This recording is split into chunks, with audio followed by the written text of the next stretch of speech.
तो वेलकम, जय हिंद प्यारे दोस्तों। फॉर्मेटिव स्टडी में आपका स्वागत है। आज इस वीडियो लेक्चर में हम डिस्कस करेंगे प्रॉफिट एंड लॉस। इसमें देखिए एक क्लास हो चुकी है। इससे पहले वाली क्लास में हमने सारे सूत्र बताए थे, ठीक है, और हमने दो क्वेश्चन भी किए थे।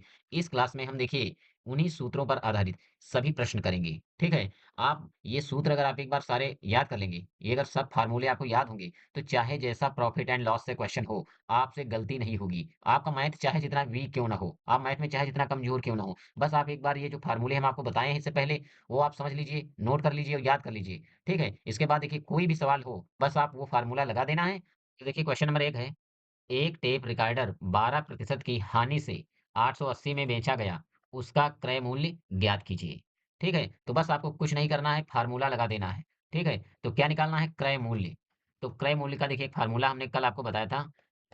क्रय मूल्य बराबर होता है विक्रय मूल्य गुणे 100 बटे 100 माइनस हानि प्रतिशत। ठीक है, बस आपको यही फार्मूला लगा देना है, सवाल आपका आराम से लग जाएगा। कुछ भी आपको इसमें सोचने की जरूरत नहीं है। तो देखिए विक्रय मूल्य कितना दिया है, यानी लिखा है देखिए बेचा गया, यानी ये जो 880 है ये विक्रय मूल्य दिया है।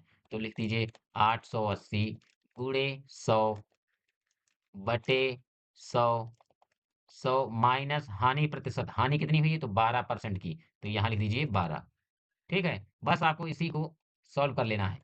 तो देखिए 880 गुणे 100 बटे 100 में से 12 निकल जाएंगे तो ये कितना बचेगा? 88।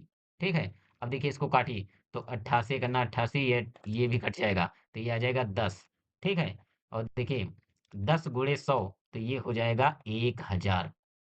यानी क्रय मूल्य कितना आएगा इसका? 1000। बस यही आपका आंसर है। और देखिए अगर इसी सवाल को हम दूसरे तरीके से लगाना चाहें, ऐसा नहीं कि यही तरीका है फार्मूला वाला, दूसरा भी तरीका है, लेकिन आपको ये लगाना नहीं है। देखिए जैसे निकालना क्या है? क्रय मूल्य। तो मान लीजिए क्रय मूल्य कितना है? 100। ठीक है, क्या कह रहा है? बेचा गया 880 में, तो पहले लिख दीजिए 880। ठीक है, 12% की हानि से, तो देखिए 100 में से 12 निकाल दीजिए, कितना होगा? 88। ठीक है, 88 रुपये, यानी 100 रुपये की कोई सामान थी, उसको 88 में बेचा गया। ठीक है, तो क्या कर देना है? 880 बटे 88 गुणे 100। ठीक है, इससे से इसको काट दीजिए, तो ये हो जाएगा आपका 1000। ठीक है, लग तो एक एक लाइन में भी दे सकता है, लेकिन यहाँ पर आपको डीएलएड में ऐसे नहीं लगाना है, आपको सारी चीजें समझानी है। ठीक है, तो चलिए अगले सवाल पर आते हैं। अगला सवाल है, एक फर्नीचर विक्रेता ने एक सोफा सेट 5% लाभ से 4620 रुपये में बेचा, उसका लाभ ज्ञात कीजिए। तो उसका लाभ निकालना है इसमें। तो आपको सूत्र लगा देना है। देखिए पहले आप निकाल लीजिए विक्रय मूल्य। तो विक्रय मूल्य का सूत्र लगा दीजिए, विक्रय मूल्य बराबर क्रय मूल्य। ठीक है, क्रय मूल्य गुणे 100 प्लस लाभ, 100 प्लस लाभ प्रतिशत बटे कर देना है आपको 100। तो देखिए सवाल में जो जो वैल्यू दी है वो चीज आपको इसमें रख देनी है। तो देखिए ये दिया है, विक्रय मूल्य दिया है 4620 रुपये, तो रख दीजिए। तो देखिए विक्रय मूल्य कहाँ रख देना है आपको? विक्रय मूल्य के नीचे 4620 बराबर, देखिए क्रय मूल्य दिया नहीं है। ठीक है, क्रय मूल्य नहीं दिया है तो इसको एक्स मान लीजिए, यानी क्रय मूल्य को क्या मान लेना है? एक्स, जिससे सॉल्व करने में आसानी होगी। गुणे 100 प्लस लाभ कितना है? तो 5% का लाभ है, तो 5 जोड़ दीजिए बटे 100 कर दीजिए। ठीक है, अब देखिए आपको क्या है? सॉल्व करना है बस। तो 4620 यानी 4620, ये हो जाएगा एक्स गुणे 105 बटे 100। ठीक है, बस आपको क्या कर देना है? पाछांतर करके एक्स का मान निकाल लेना है। तो देखिए देखिए क्या करना है? पाछांतर करना है और एक्स का मान निकल जाएगा बस 4620। ठीक है, बराबर, इधर देखिए 100 है बटे में, तो जब इधर बराबर के ले जाएंगे तो ये आ जाएगा गुणे में, तो यहाँ आ जाएगा 100। ठीक है, यहाँ आ जाएगा 100, यहाँ लिख लीजिए, तो गुणा 100 बराबर। अब देखिए ये इधर बचेगा x गुणे 105। ठीक है, अगला स्टेप, हमें x निकालना है ना, तो x ये गुणे में है, बराबर के इधर जाएगा। जब हम इस देखिए 105 को इधर ले जाएंगे तो ये बटे में आ जाएगा। तो देखिए 4620 गुणे 100 बटे, ये हो जाएगा 105। ठीक है? देखिए इसको डिवाइड करना है, तो इसको 5 से काट दीजिए। देखिए 5 दूनी 10, ये हो जाएगा 20 यहाँ पर, और ये 5 से काटेंगे तो 5 दूनी 10 और 5 करना 5। अब देखिए इस 21 से काट दीजिए इसको, तो जब 4620 को काटेंगे 21 से, तो ये आ जाएगा 220। यानी x बराबर आ जाएगा, देखिए x बराबर 220 गुणे 20। इसका जब आप गुणा करेंगे तो ये हो जाएगा 4400। x हमने क्या माना था सवाल में, देखिए x हमने माना था, देखिए किसको, क्रय मूल्य को। यानी ये क्रय मूल्य कितना आ गया, तो देखिए क्रय मूल्य आ गया 4400 रुपये। ठीक है, लेकिन सवाल में निकालना क्या है, तो देखिए सवाल में कह रहा है हमें लाभ बताइए। ठीक है, विक्रय मूल्य दिया है और क्रय मूल्य भी निकाल लिया, अब लाभ निकालना है। तो देखिए विक्रय मूल्य माइनस क्रय मूल्य कर दीजिए, तो देखिए लाभ बराबर क्या कर देना है, विक्रय मूल्य माइनस क्रय मूल्य। ठीक है, तो विक्रय मूल्य कितना था, तो 4620 रुपये। क्रय मूल्य कितना निकाला गया, 4400 रुपये। तो जब इसको आप घटाएंगे तो आ जाएगा 220। तो देखिए लाभ कितना हुआ, 220 रुपये का। ये हो गया आपका आंसर। ठीक है, देखिए एक बार सवाल को दोबारा समझ लीजिए। सवाल में देखिए क्या दिया था, सवाल में दिया था, देखिए विक्रय मूल्य दिया था, ये है विक्रय मूल्य। ठीक है, और लाभ दिया था, हमने फार्मूला लगा दिया। ठीक है, इससे पहले वाली क्लास में इसीलिए हमने सबसे पहले फार्मूले ही सभी बताए थे। ठीक है, तो अगर आपने फार्मूला नहीं देखा है तो एक बार जरूर पिछली वाली क्लास देखें। इसके बाद आपको करना क्या है, विक्रय मूल्य दिया है तो आप क्रय मूल्य निकाल लीजिए। जब विक्रय मूल्य और क्रय मूल्य दोनों चीज पता चल जाएगी, तब आप लाभ भी पता कर सकते हैं। ठीक है, विक्रय मूल्य माइनस क्रय मूल्य, ये भी सूत्र होता है। तो चलिए अगले सवाल पर आते हैं। आशा करते हैं आप लोगों को अच्छे से समझ में आया होगा। अगर किसी भी प्रकार का डाउट है तो आप हमें कमेंट करके पूछ सकते हैं। चलिए नेक्स्ट क्वेश्चन पर आते हैं। अगला सवाल है, एक हीटर 180 में खरीदा गया और 160 में बेचा गया, बताइए कितने प्रतिशत की हानि हुई। बस आपको फार्मूला लगा देना है, आंसर हो जाएगा। लेकिन उससे पहले जो चीजें दी हैं वो सारी चीजें पहले आप लिख लीजिए। तो 180 में खरीदा गया, यानी ये क्या है, खरीदना यानी क्रय मूल्य। क्रय मूल्य कितना है, 180। ठीक है, फिर देखिए बेचा गया यानी विक्रय मूल्य, विक्रय मूल्य 160। ठीक है, दोनों चीजें दी हैं। ठीक है, क्रय मूल्य भी दिया है, विक्रय मूल्य भी दिया है। अब आपको क्या करना है, फार्मूला लगा देना है। तो देखिए होता है फार्मूला, क्रय मूल्य बराबर विक्रय मूल्य गुणे 100 बटे 100 माइनस हानि। ठीक है, हानि प्रतिशत निकालना है।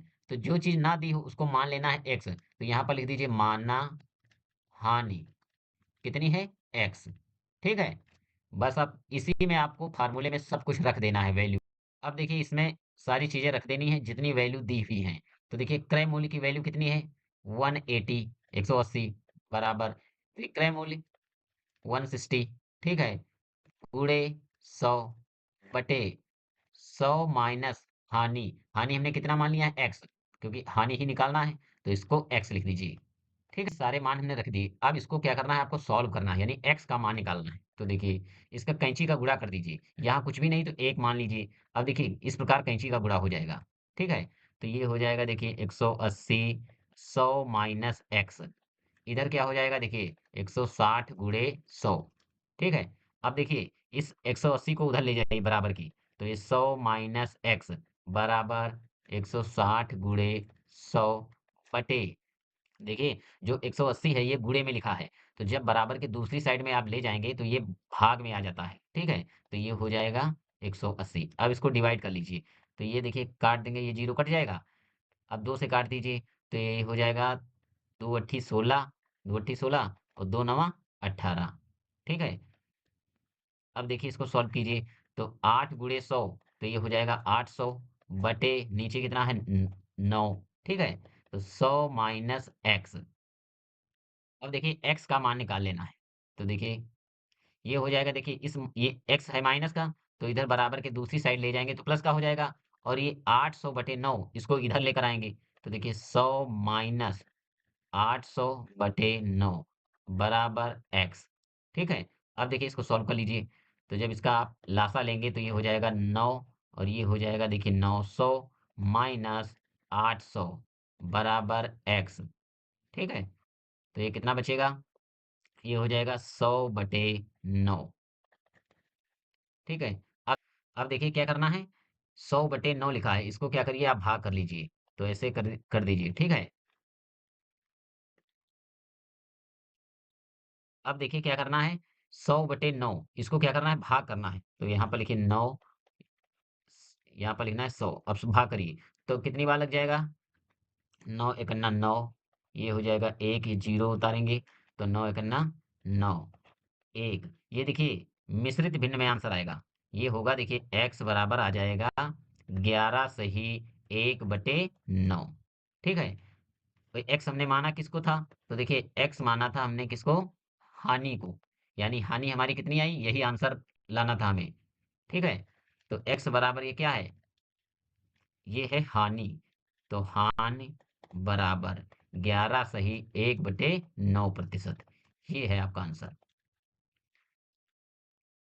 देखिए इसमें ज्यादा कुछ नहीं है, बस आपको सॉल्व करना है। मेन चीज है कि फार्मूला, तो इसमें ज्यादा आपको दिमाग लगाने की जरूरत नहीं पड़ेगी, क्योंकि अगर आपने फार्मूला याद कर लिया है तो सारी चीजें क्लियर हो जाएंगी। और अगला सवाल है, एक फल विक्रेता ने 10 रुपए प्रति दर्जन के भाव से 5 दर्जन संतरे खरीदे और 9 रुपए प्रति दर्जन के भाव से बेच दिए। बताइए उसे कितने प्रतिशत की हानि हुई।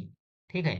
तो देखिए एक फल विक्रेता ने क्या किया, 10 रुपए प्रति दर्जन, यानी एक दर्जन का मूल्य कितना है, 10 रुपए, और उसने खरीदे कितने दर्जन, 5 दर्जन। तो देखिए 10 को 5 से जब गुणा कर देंगे तो आपको पता चल जाएगा कि 5 दर्जन का मूल्य, यानी क्रय मूल्य। तो पहले देखिए लिख दीजिए क्रय मूल्य। क्रय मूल्य बराबर 10 रुपए प्रति दर्जन, तो लिखिए 10 गुणे कितने दर्जन खरीदे, 5, तो गुणे 5 कर दीजिए, 10 बचे 50। ये 50 रुपए आ गए उसका क्रय मूल्य। ठीक है। हमने क्रय मूल्य निकाल लिया। अब निकालिए विक्रय मूल्य। तो देखिए विक्रय मूल्य, तो दूसरी लाइन देखिए, कह रहा है कि 9 रुपए प्रति दर्जन के भाव से बेच दिए, यानी 9 रुपए में एक दर्जन 9 रुपए मूल्य था। ठीक है। और 5 दर्जन उसने बेच दिए। तो लिखिए 9 गुणे 5। ठीक है। तो कितना हुआ, 9 पचे 45। ठीक है। यानी उसने खरीदा कितना, 50 रुपए के। ठीक है। संतरे उसने 50 रुपए के खरीदे और 45 में बेच दिया। तो देखिए इसका नुकसान हुआ ना। वो 50 रुपए का उसने सामान खरीदा था और 45 में बेचा। कितने का नुकसान हुआ, 5। तो हानि कितनी हुई, पहले लिख लीजिए हानि बराबर, तो क्रय मूल्य माइनस विक्रय मूल्य। ठीक है। तो क्रय है 50 माइनस 45 बराबर 5 रुपए। 5 रुपए की हानि हुई। लेकिन सवाल में कह रहा है कि हानि प्रतिशत ज्ञात कीजिए। तो देखिए हानि प्रतिशत, फार्मूला लिख दीजिए, हानि प्रतिशत बराबर होता है देखिए हानि बटे क्रय मूल्य। ठीक है, गुणे 100। हमेशा आपको याद रखना है, चाहे हानि हो या लाभ हो, क्रय मूल्य पर होता है। ठीक है। क्रय मूल्य को क्या रखना है, बटे में। ठीक है। तो हानि कितनी है, 5 रुपए, बटे क्रय कितना है, तो क्रय है 50 रुपए, गुणे 100। भाग कर दीजिए तो 5 से ये जीरो कट गया, 5 करना 5, यानी 10% की हानि हुई। कितनी हानि हुई, 10% की। और देखिए इनको आपको डायरेक्ट नहीं लगाना है, डायरेक्ट तो हम एक लाइन में लगा सकते हैं, लेकिन वहां पर देखिए डीएलएड में आपको पूरा डिटेल से देना है सवाल। ठीक है। चलिए आज की क्लास को हम यहीं पे विराम देते हैं और मिलते हैं नेक्स्ट क्लास में। उससे पहले अगर आपने वीडियो को लाइक नहीं किया है तो लाइक कर दीजिए, चैनल को सब्सक्राइब नहीं किया है तो सब्सक्राइब कर दीजिए, जिससे कि आपको डीएलएड से रिलेटेड हर जानकारी आपको टाइम टू टाइम मिलती रहे। ठीक है।